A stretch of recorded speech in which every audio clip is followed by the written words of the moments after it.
di sore hari ini. Juga tak lupa kita panjatkan puji dan syukur kehadirat Allah Subhanahu wa taala yang mana di kesempatan sore hari ini kita semua senantiasa alhamdulillah diberi kesehatan sehingga kita bisa berkumpul di sini ya dalam kegiatan presentasi di Dikon modul 1.2 ini. Juga salat dan salam kita panjatkan curah limpahkan kepada junjungan kita semua yaitu Baginda Rasulullah Muhammad SAW, dan tak lupa kita curahkan kepada keluarganya, sahabatnya, serta kepada kita semua yang patuh dan tunduk dengan aturan dan ajarannya. Amin ya Allah. Amin, amin ya rabbal alamin. Bapak dan Ibu, sehubungan di kesempatan sore hari ini kita itu masih dalam suasana Idul Fitri. Jadi sebelumnya kami kelompok A mengucapkan minal aidin wal faizin, mohon maaf saya.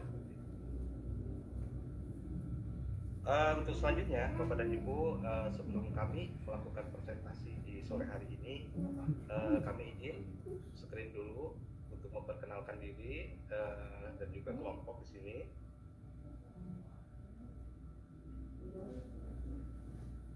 Kami adalah kelompok 3 dari kelas A, calon guru penggerak angkatan 10 Kabupaten Sukabumi, BWGP Jawa Barat dengan fasilitator Ibu Juni Tri Astuti. Yang mana kelompok kami yaitu beranggotakan Ibu Dede Rohaini, Bapak Eldi Mardiansyah, Ibu Lala Nur Latifah, dan saya sendiri adalah Rahmat Wahid. Bapak dan Ibu, adapun nanti di kegiatan presentasi ini kami akan berbagi tugas di sini. Nanti pemateri 1 yang membacakan adalah saya sendiri, yaitu tentang pembelajaran yang berpihak kepada murid. Yang kedua nanti akan dilanjutkan oleh Bapak Eldi Mardiansyah, dan juga yang ketiga nanti akan dilanjutkan oleh Ibu Lala, dan yang terakhir nanti oleh Ibu Dede. Serta nanti selanjutnya akan ada penampilan video yang terkait dengan keberpihakan pada murid, reflektif, inovatif, dan juga kolaboratif. Serta nanti terakhir ada kesimpulan.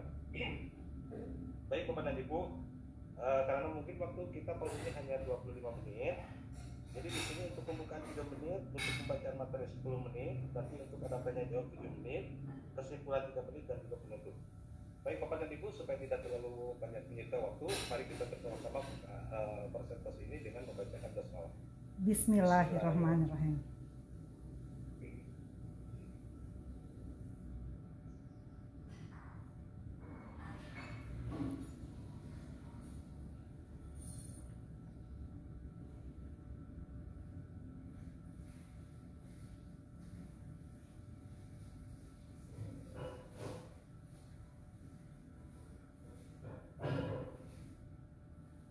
Baik Bapak dan Ibu, selanjutnya akan dilanjutkan yaitu untuk pembacaan materi 1 yaitu saya sendiri, yang mana pada hari ini saya akan menjelaskan yaitu nilai dan peran guru penggerak. Nilai dan peran guru penggerak yang pertama di sini ada nilai guru penggerak. Yang pertama berpihak pada murid, yang kedua ada reflektif, mandiri, kolaboratif, dan juga inovatif. Yang kedua ini ada peran guru penggerak. Peran guru penggerak di sini yang pertama menjadi pemimpin pembelajar, yang kedua menjadi voice bagi guru lain, 3 mendorong kolaborasi, 4 mewujudkan kepemimpinan murid, serta yang terakhir adalah menggerakkan komunitas sekolah. Adapun salah satu nilai guru penggerak yang dapat saya ambil di sekolah yaitu keberpihakan kepada murid. Pendidikan merupakan salah satu aspek penting dalam kehidupan manusia. Pendidikan dapat membentuk karakter, potensi, dan masa depan seseorang. Oleh karena itu, pendidikan harus diselenggarakan dengan sebaik-baiknya dan sesuai dengan kebutuhan dan kondisi setiap individu. Landasan yang dapat saya lakukan dalam pembelajaran yang berpihak pada murid yaitu pemikiran dari Ki Hajar Dewantara yang merupakan pendiri Taman Siswa, sebuah lembaga yang mengembangkan konsep pendidikan khususnya sistem AMONG. Sistem AMONG ini merupakan pendidikan yang berpihak pada murid, yang memberikan kebebasan, kreativitas, dan tanggung jawab kepada mereka. Sistem AMONG ini juga menghargai kodrat alam, kebudayaan, dan kebangsaan sebagai landasan pendidikan. Yang mana juga bahwa pembelajaran yang dilakukan di kelas harus berpusat pada murid, sehingga siswa mencari informasi yang diperlukan untuk memahami materi yang sedang disampaikan oleh guru. Adapun beberapa asas yang dianut oleh Ki Hajar Dewantara yang dapat saya terapkan oleh saya dalam pembelajaran yang berpihak kepada murid. Yang pertama, satu asas kemerdekaan. Yang mana asas kemerdekaan ini, pendidikan harus memberikan ruang bagi siswa untuk mengekspresikan sesuai dengan kemampuan yang diminatnya. Pendidikan ini juga harus memberikan kesempatan kepada siswa untuk belajar dari pengalamannya sendiri dan pengalaman orang lain. Yang kedua, asas kodrat alam. Asas kodrat alam ini, pendidikan harus sesuai dengan hukum alam dan kodrat zaman, yang mana pendidikan juga harus memanfaatkan sumber daya alam dan lingkungan sebagai media belajar.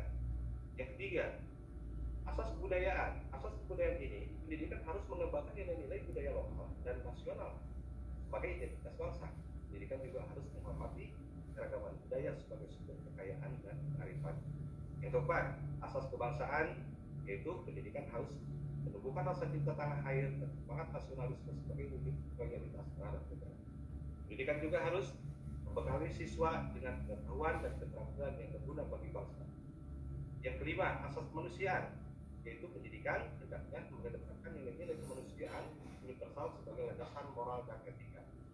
Pendidikan juga harus mendorong siswa untuk berperan aktif dalam menyelesaikan masalah sosial dan kemanusiaan.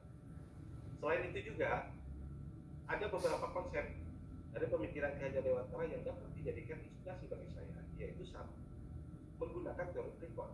Teori Freeport ini mengerjakan bahwa pendidikan harus melibatkan semua pihak yang berkepentingan, yaitu orang tua, guru, murid, masyarakat. Pendidikan juga perlu menciptakan suasana yang kondusif bagi proses pembelajaran mengajar, yaitu guru sebagai teladan, murid sebagai subjek, aktif dalam lingkungan sebagai sumber belajar. Pendidikan juga harus menerapkan prinsip kepemimpinan yang efektif, yaitu guru sebagai pembimbing di depan, bergerak di tengah, dan mendorong di belakang. Yang kedua, menumbuhkan daya cipta atau kognitif, daya rasa, apatis, daya rasa, psikomotor. Konsep ini mengerjakan bahwa pendidikan hendaknya mengembangkan 3 aspek utama dari potensi manusia, yaitu cipta, kemampuan berpikir, daya rasa, kemampuan merasakan, dan daya karsa, kemampuan bertindak. Pendidikan harus memberikan stimulus yang dapat merangsang daya cipta siswa untuk mencari pengetahuan baru dan menyelesaikan masalah. Pendidikan harus memberikan pengalaman yang dapat menambahkan daya rasa siswa untuk menghargai nilai-nilai etika dan emosional. Pendidikan harus memberikan kesempatan yang dapat mengasahkan daya karsa siswa untuk mengaplikasikan pengetahuan dan keterampilan mereka dalam kehidupan nyata. Yang ketiga, membentuk pribadi yang mandiri, yaitu konsep ini mengajarkan bahwa pendidikan harus membentuk pribadi siswa yang mandiri. Dalam arti luas, pribadi yang mandiri adalah pribadi yang memiliki kemampuan untuk mengatur diri sendiri secara fisik, mental, sosial, dan spiritual. Pribadi yang mandiri juga ini memiliki kemampuan beradaptasi dengan lingkungan yang berubah-ubah. Pribadi yang mandiri